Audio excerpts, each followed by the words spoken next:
Mutiara Hikmah Official, menyingkap hikmah di balik sunnah.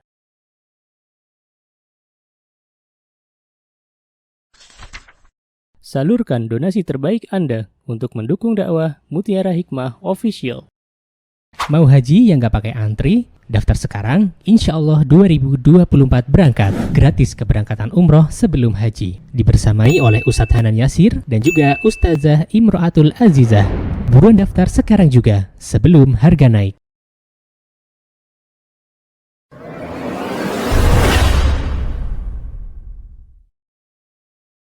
Baik, hari ini insya Allah kita akan belajar bersama-sama tentang sebuah tema yang sangat penting untuk kita pelajari sebagai orang tua. Dan tema ini adalah pengaruh lingkungan dalam pendidikan anak-anak kita. Atau pentingnya lingkungan, memilih lingkungan untuk tumbuh kembang buah hati kita. Ya Masya Allah. Ini menurut saya ini sesuatu yang sangat penting sekali. Karena kita itu kan tidak bisa ya hidup tanpa adanya lingkungan. Kita nggak bisa hidup sendirian. Pasti kita akan membutuhkan sebuah komunitas, lingkungan. Di lingkungan adalah sesuatu yang mengitari kehidupan kita, ya, dan itu sangat berpengaruh terhadap diri kita, juga terhadap anak-anak kita. Ya. Dimulai dari lingkungan keluarga, kemudian lingkungan sekolah, dan juga lebih besar lagi adalah lingkungan masyarakat. Di 3 lingkungan ini yang memiliki porsi besar yang mempengaruhi anak-anak kita. Ya, subhanallah.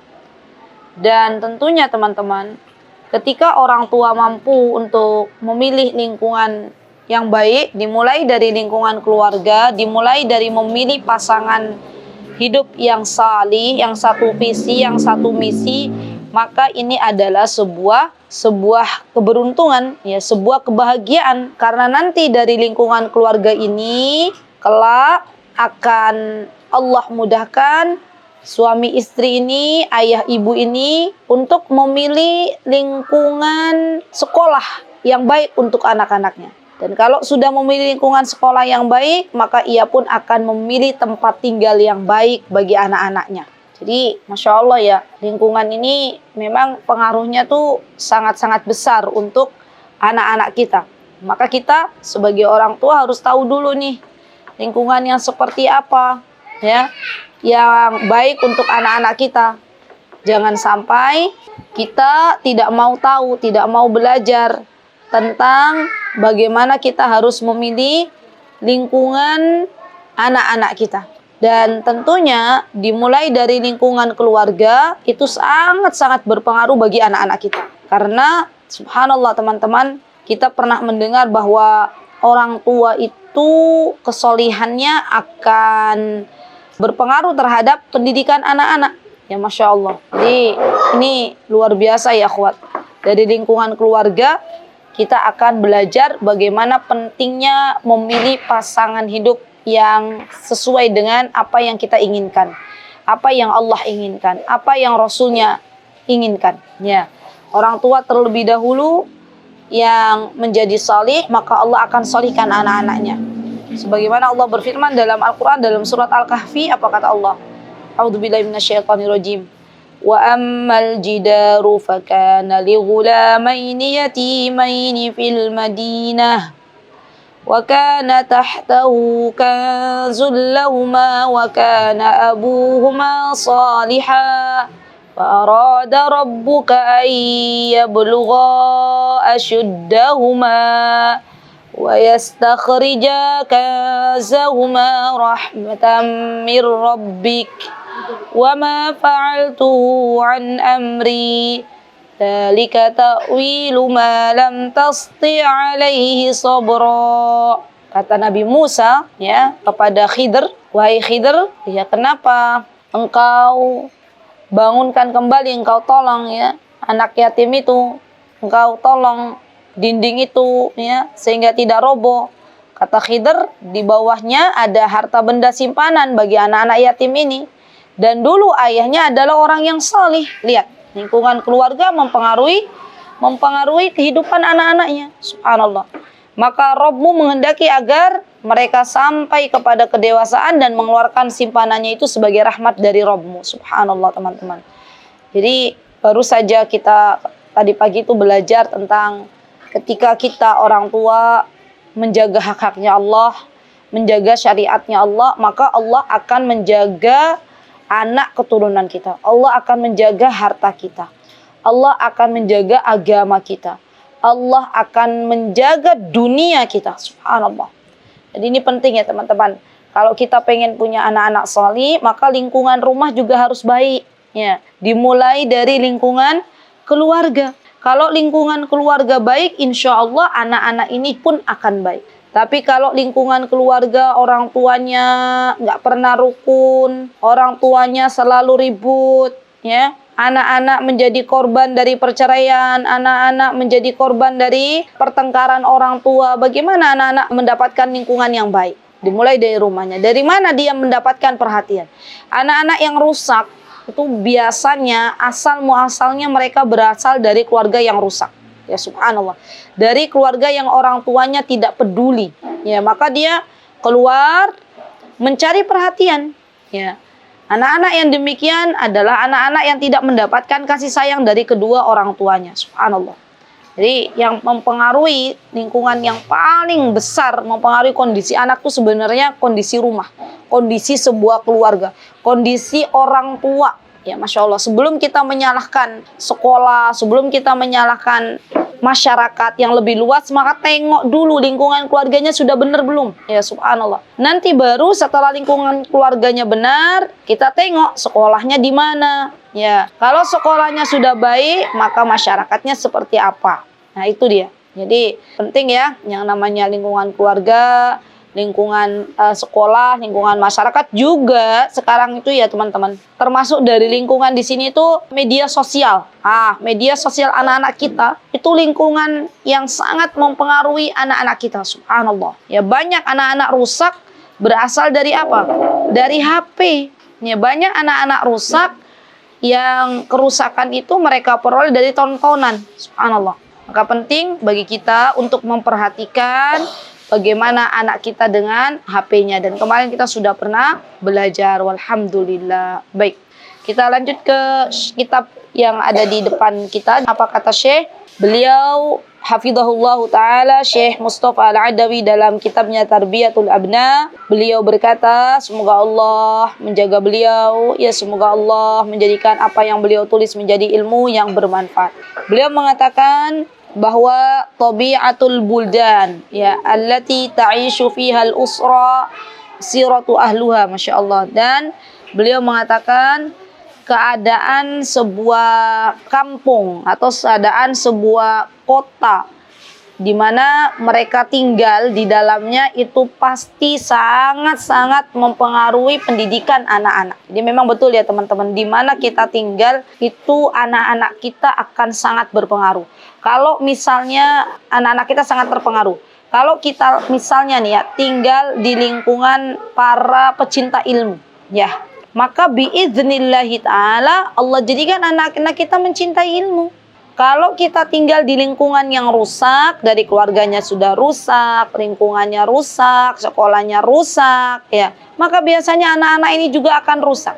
Jadi penting bagi kita untuk memilih tempat tinggal di mana anak-anak kita tinggal, ya. Dan ini tugas bagi kita sebagai orang tua ya teman-teman. Jangan sampai kita mengacuhkan, jangan sampai kita tidak peduli di mana tempat tinggal kita, di mana tempat tinggal anak kita, bagaimana lingkungnya itu harus kita perhatikan baik-baik. Nah, Syekh mengatakan fal buldanul lati ta'ishu fiha al-usra wa tabi'atu ahliha atharun fi tarbiyatil abna'i wal buldan. Tarbiyatil abna' fal biladul lati yaskunuha syarirun wal mufsidun laysat ka biladi ahlul khair wal fadl was salah fasyururus syaririn tan'akisu 'ala al-usri wal abna 'ala al-asri wal abna wa kadzalika fa ahlus salah la yashqi bihim jalisahum. Subhanallah. Kata Syekh, akan ada perbedaan ketika kita tinggal di lingkungan yang baik, di mana di situ banyak orang-orang solih di dalamnya, banyak orang-orang gemar beramar ma'ruf nahi mungkar, banyak orang-orang penuntut ilmu di situ,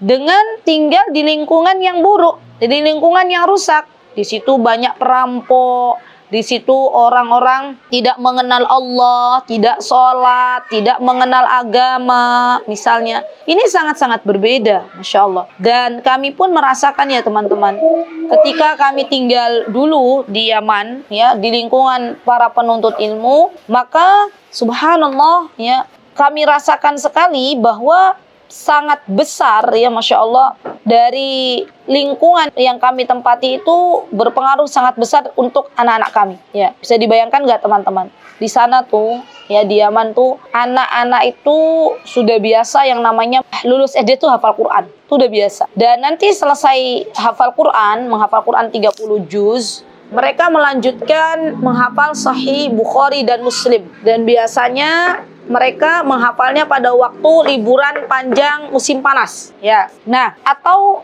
yang biasa kita hafalkan di Indonesia kan ada tuh kitab namanya Tuhfatul Atfal, kitab tajwid. Ya, kan kalau di Indonesia menghafal Tuhfatul Atfal 1 semester. Di sana tuh anak-anak menghafalkan Tuhfatul Atfal 2 hari selesai, Masya Allah. Jadi memang lingkungannya sangat mendukung untuk belajar. Maka biasanya anak-anak Indonesia pun Masya Allah atas izin Allah bifadlillahi ta'ala ikut terpacu semangat menghafal seperti kawan-kawannya, Masya Allah. Jadi ini penting banget ya teman-teman. Kalau kawannya misalnya senangnya pergi ke mall, senangnya pacaran, senangnya mabuk-mabukan misalnya, maka lambat laun anak-anak kita pun ikut ke dalam kebiasaan-kebiasaan yang buruk itu. Tapi kalau kawan-kawannya senang menghafal Quran, senang menghafal matan-matan, senang menghafal ilmu, maka lambat laun biidznillah ta'ala anak kita pun akan cinta terhadap ilmu. Masya Allah. Baik. Kemudian Syekh mengatakan, wa man thamma syari'atil hijrati min ardil fasadi ila ardi ahli shalah fa hada qatilu 99 alladhi atammu bi qatlir rahib faqatala hina idin mi'atu nafsin yu'maru bitarki ardihi wal injahu ila ardi aliha ya'budunallaha azza wa jal kay ya'budullaha ma'hum. Oh, ini jadi dikisahkan ya akhwat ya bahwa kita itu harus berpindah, ya berpindah maksudnya berhijrah ketika lingkungannya benar-benar sudah rusak gitu loh. Misalnya ada orang yang telah membunuh 99 orang. Ya. Di situ tuh ada hamba Allah yang dia membunuh 99 orang, ya. Maka kalau kita tahu di situ banyak kejahatan, banyak pembunuhan, maka kita disyariatkan untuk pindah ke lingkungan yang lebih baik. Kita disyariatkan untuk pindah ke lingkungan yang lebih baik. Baik.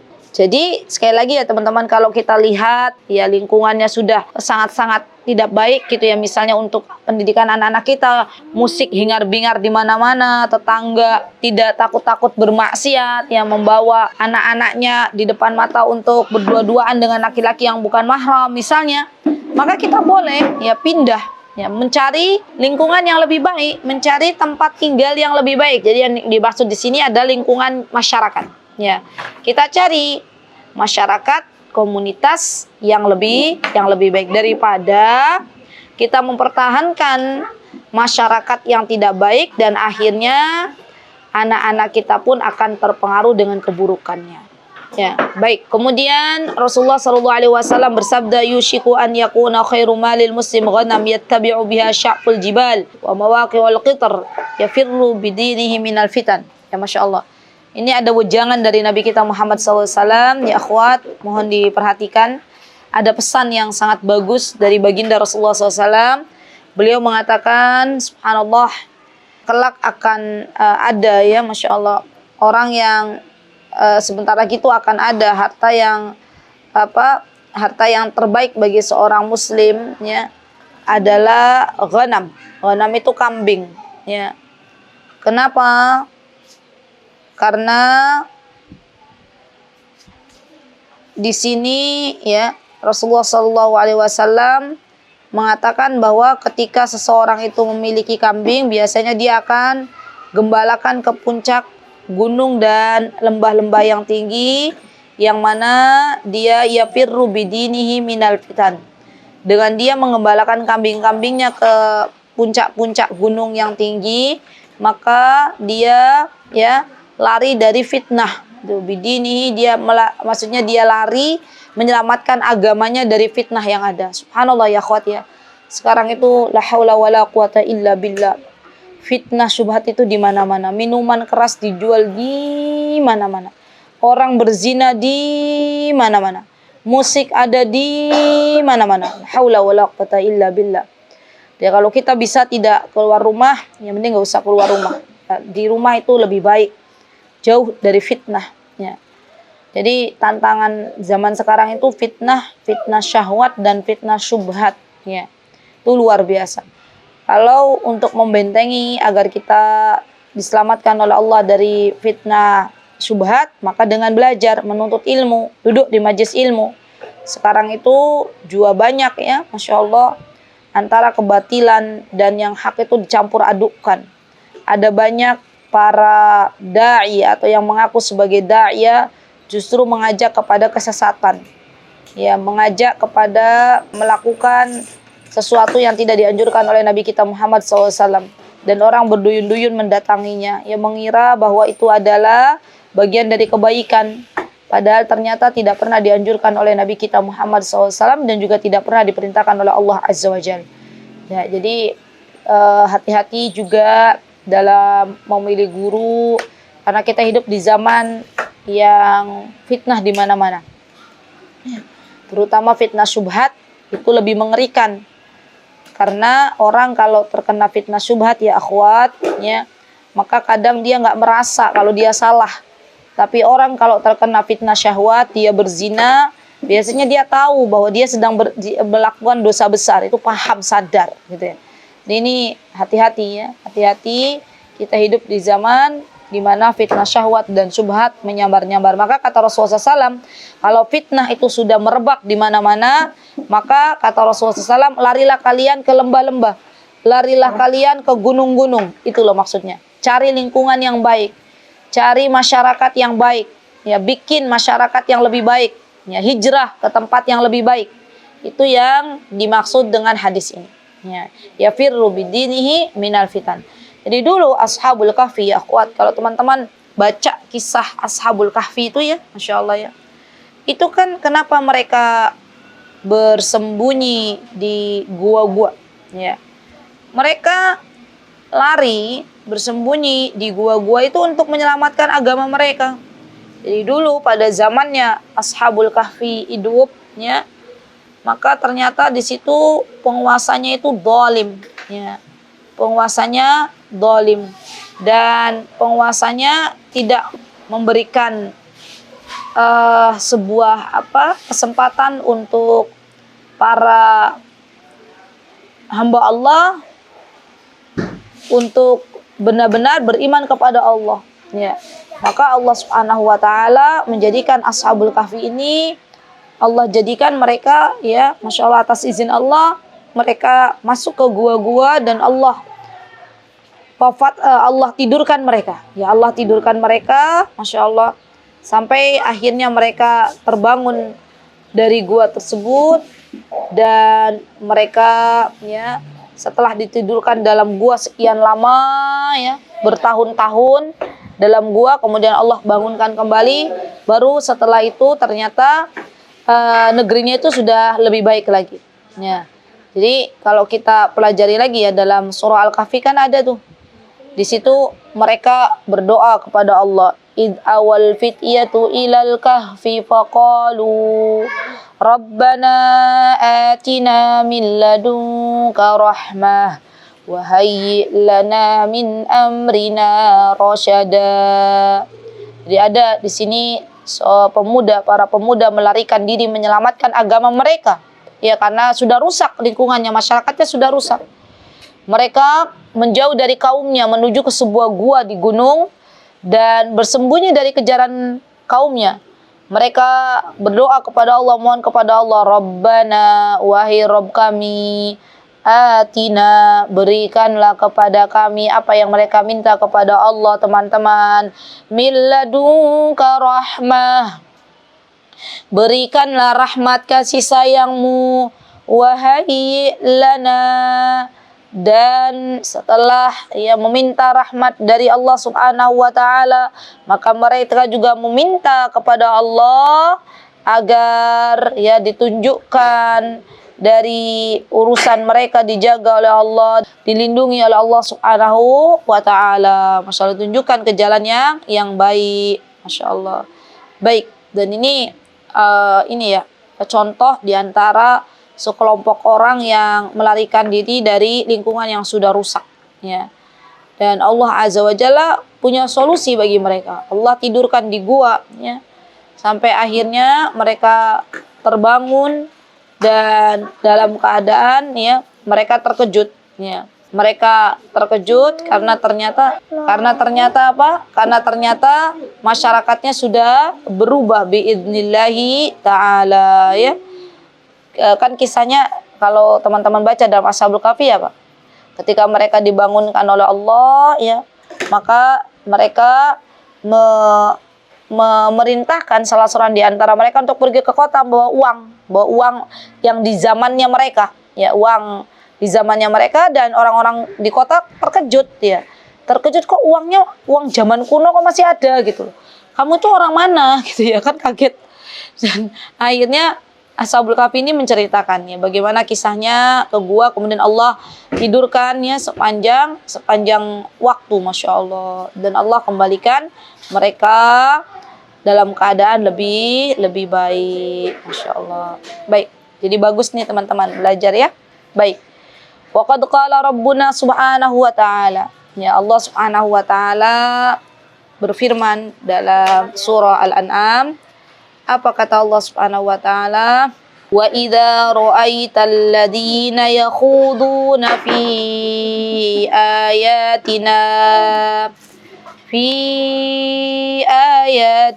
fa'rid 'anhum hatta yakhudu fi haditsin ghairihi wa imma yusiyannaka syaitanu fala taq'ud ba'da dzikra ma'al qaumidh dhalimin. Jadi Allah berpesan kepada kita, kalau kamu melihat orang-orang yang mengolok-olok, ya, ayat-ayat Allah Subhanahu wa taala, maka jalan keluarnya adalah berpaling dari mereka. Ya, berpaling dari mereka, nggak usah diajak debat gitu, ya, karena biasanya orang-orang yang mengolok-olok agamanya Allah itu orang-orang yang sesungguhnya tidak beriman, ya. Ucapannya dia beriman, KTP-nya muslim, tapi hatinya bukan muslim, ya. Kalau dia imannya sahih, imannya benar, maka tentunya tidak akan dijadikan ayat-ayatnya Allah sebagai bahan untuk mengolok-ngolok, ya, subhanallah. Dan kita sering, ya teman-teman, ya, orang yang pengen menjalankan syariat diejek-ejek, ya, pakai kaos kaki, dikiranya orang sakit, dibilang kenapa kok pakai kaos kaki, emang lagi keademan, ya. Orang pakai jilbab panjang, ya, dan atau memakai jilbab syar'i yang Allah syariatkan, dikiranya pakai mukena, ya sudah. Kalau ada orang mengejek-ngejek agamanya Allah, kita diamkan saja, kita doakan semoga Allah Subhanahu wa taala memberikan hidayah kepadanya. Dan subhanallah, ada tuh kisah nyata di Yogyakarta, seorang mbak-mbak yang dulu, beliau cerita sendiri ke saya, beliau dulu tuh orang yang paling anti dengan orang pakai baju syar'i. Dia bilang, ih, itu ekstrim banget toh, kok bisa seperti itu gitu, ya. Rupanya orang yang pakai baju syar'i itu nolong dia, ya, berbuat baik ke dia. Dan akhirnya Masya Allah, mbak ini diberikan hidayah oleh Allah dan mengikuti jejak orang yang berbuat baik kepadanya yang pakai baju syar'i itu, dan sekarang pakai baju syar'i. Masya Allah. Jadi sikap kita tuh begitu teman-teman. Kalau kita lihat orang ngolok-ngolok kita, ya kita doakan semoga Allah suatu hari kelak memberikan hidayah kepadanya, ya, subhanallah. Baik, kemudian Syekh mengatakan fal ibnu yakhruju minal bait fayaral atfal fi syari' yanduruna ilal video wa ila tilviziyun wa ila syashat sinema wa dushush wa ma fiha min manadir muharramah fatalqa iya tahaffu nafsu tifal ila nadhari ila hadhihi syashat wa yaltaqi minha syarri wal fasad. Ya, kata Syekh, kalau ada anak, al-ibn itu walad, anak keluar dari rumah dan dia melihat kawan-kawan sebayanya, ya, di jalan atau di luar rumah tuh melihat tontonan video atau melihat TV atau melihat, ya, zaman sekarang, ya, tontonan-tontonan yang tidak seharusnya dilihat oleh anak-anak. Kan sekarang banyak tuh anak-anak berjam-jam lihat HP. Orang tuanya sibuk, mereka kumpul bareng sama kawan-kawannya. Ternyata yang dilihat apa? Video-video yang seronok. Video-video yang kurang layak ditonton oleh anak-anak kita. Dan orang tuanya tidak tahu. Dan akhirnya terjadilah apa yang terjadi, yang tidak sesuai dengan harapan orang tuanya, dan terjadilah perbuatan-perbuatan zina di dalamnya. Waliyadzubillah. Jadi hati-hati ya akhwat ya, dengan televisi, dengan HP. Itu kata Syekh, ini akan memberikan kerusakan ya. Dari tontonan yang anak-anak kita tonton, maka ini sangat berpengaruh juga dari dalam perkembangan anak-anak kita ya, Masya Allah. Wa kadzalika yakhruju min baitihi fayaral abna yal'abuna la'abil makruha awil muharrama fayaltaqitu dzalika minhum ya. Atau misalnya anak-anak keluar ya, dia bermain dengan kawan sebayanya. Tapi ternyata kawan sebayanya tuh nonton atau bermain sesuatu yang diharamkan oleh Allah. Misalnya apa? Misalnya main apa, kartu, judi, pakai uang. Ya, maka lambat laun anak-anak akan suka. Na'udzubillah. Ya, atau misalnya anak-anak kita yang nggak pernah nge-games, lihat teman-temannya nge-games. Lihat keluarganya, sepupunya nge-game. Maka lambat laun anak kita mau minta. Ya. Ayo Uma, aku mau nge-game. Padahal nggak pernah diajarin. Kenapa nge-game? Tuh sepupuku nge-game. Kenapa nge-games? Itu teman-temanku di luar nge-games. Aku kok nggak boleh, mesti itu. Anak-anak itu seperti itu. Jadi daripada anak kita merengek-rengek, meminta sesuatu yang sudah jelas-jelas tidak diperbolehkan dalam syariat, lebih baik kita menjaga. Ya, lebih baik kita menjaga. Sedia payung itu lebih baik sebelum hujan turun. Daripada sudah hujan baru sedia payung, gitu ya teman-teman ya. Bukannya kita itu nggak memperbolehkan anak-anak kita keluar rumah. Masalah zaman sekarang dan zaman dulu itu sudah berbeda. Kalau zaman dulu kita keluar rumah paling banter mainnya engklek. Ya kalau anak laki-laki mainnya kelereng. Mainnya apa lagi teman-teman? Mainnya gobak sodor, ya kan? Tapi kalau anak zaman sekarang sudah nggak main seperti itu lagi. Mainannya apa? Games ya, di HP-nya masing-masing. Tontonan-tontonan yang tidak layak ditonton. Itu realnya sekarang anak-anak ya. Jadi hati-hati ya teman-teman. Kalau mau memang teman-teman memutuskan anak-anak kita keluar bergaul dengan teman-teman sebenarnya di luar, kita harus paham betul konsekuensinya ya. Karena ada beberapa ibu-ibu di sini ya, di tempat kami di sekolah Alam Tahfiz Unggulan, yang akhirnya memilih anak-anaknya full day ya, dengan harapan mereka pulang nih. Di sini juga nih di samping saya nih masih ada nih anak full day, namanya siapa coba? Namanya Mbak Winsa. Ini lebih memilih untuk tinggal di sini sampai menjelang maghrib baru nanti pulang, dan itu sudah capek tidur gitu ya, daripada diambil kemudian nanti sore main sama anak-anak kampung. Biasanya dapat apa? Dapat oleh-oleh. Oleh-olehnya apa? Oleh-olehnya kata-kata yang tidak baik ya. Baik. Nah, kemudian di sini apa disebutkan oleh Syekh akhwat? Wal bintul lati takhruju fatajid atrabiha mutabarrijat safirat tata'allam minhunna tilqa allati tabarruju as-sufur. Iya. Misalnya seorang anak perempuan, dia keluar rumah, lihat teman-temannya berdandan, lihat teman-temannya bersolek ya. Pakai macam-macam, rambutnya dihitamkan, di alisnya dikerok ya, kemudian apa lagi, pakai kitek misalnya ya, dan yang lain sebagainya ya. Maka anak-anak kita pun lambat laun akhirnya pengen meniru ya. Itulah kenapa kita harus memilihkan lingkungan yang baik, kenapa kita harus memilihkan kawan yang baik untuk anak-anak kita, karena namanya anak-anak itu sangat mudah mereka terpengaruh dengan kawannya ya, subhanallah ya. Alhamdulillah wa syukurillah, zaman sekarang sudah banyak orang tua sadar bahwa ternyata pendidikan yang terbaik itu pendidikan rumah ya, bukan homeschooling yang membawa kurikulum sekolah ke rumah, tapi murni pendidikan rumah, home education, itu yang terbaik. Jadi masya Allah ya, lakal hamdu wa lakal syukur. Zaman sekarang itu banyak orang tua yang akhirnya memilih mendidik anak-anaknya sendiri ya. Karena apa? Karena ketika keluar ya lingkungannya sudah nggak kondusif lagi.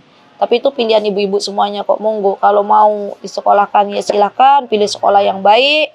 Kalau mau belajar di rumah ya silahkan, bisa belajar online ya dengan guru-guru di luar negeri. Baik. Fala dzalika idza kana al-ab yaskunu fi imarati ahliha syarirun aw fi hayyin min al-ahya'i umum ahlahu mufsidun aw fi qaryatil ghalib ala ahliha syarr aw fi dawlatin kafira yatasarrab ilayhi min fiskin ahliha wa karima kadzalika yatasarrab ila abna'i fa alayhi hinaidin an yughadir makan wa yadhabu ila mautin min mawatinis salah wal mahfudh man hafidallahu taala. Kata Syekh, kalau ada sebuah keluarga dia mendiami sebuah kampung, mendiami sebuah kota, mendiami sebuah negeri, di mana di situ banyak sekali kejahatan, atau tinggal di negeri kafir, kata Syekh, fi daulatin kafir. Dan di situ terjadi banyak kerusakan, apa misalnya di situ banyak kejadian laki-laki suka sama laki-laki, itu kan kerusakan. Perempuan suka sama perempuan, itu juga kerusakan. Kalau di situ sudah sangat genting kerusakannya, maka boleh kita pindah ya, demi menyelamatkan agama kita, juga menyelamatkan anak-anak kita ya. Jadi ya akhwat ya, ini penting sekali yang namanya memilih ya lingkungan keluarga, lingkungan masyarakat, lingkungan sekolah, itu pilih yang terbaik. Kalau bisa ada lingkungan yang baik lagi daripada lingkungan yang sekarang kita alami, yang sekarang kita jalani, maka pilih yang lebih baik ya. Kita hidup di dunia itu hanya sekali tok ya. Kalau kita nggak memilih yang terbaik, apa yang mau kita pilih? Maksudnya terbaik untuk agama kita. Jadi berdoalah kepada Allah agar Allah Subhanahu wa taala memberikan kepada kita semuanya lingkungan yang baik, anak-anak yang baik, dan kelak kita dimasukkan oleh Allah ke dalam surganya. Amin. Allahumma amin. Baik, itu ya teman-teman yang bisa saya sampaikan. Jazakumullahu khaira wa barakallahu fiikunna jami'an. Jikalau ada kebenaran datangnya dari Allah Subhanahu wa taala, jikalau ada kesalahan datangnya dari saya pribadi, saya mohon maaf ya sebesar-besarnya. Aqulu qouli hadza wa astaghfirullah li wa lakum wa akhiru da'wana alhamdulillahi rabbil alamin. Assalamualaikum warahmatullahi wabarakatuh. Mutiara Hikmah Official, menyingkap hikmah di balik sunnah.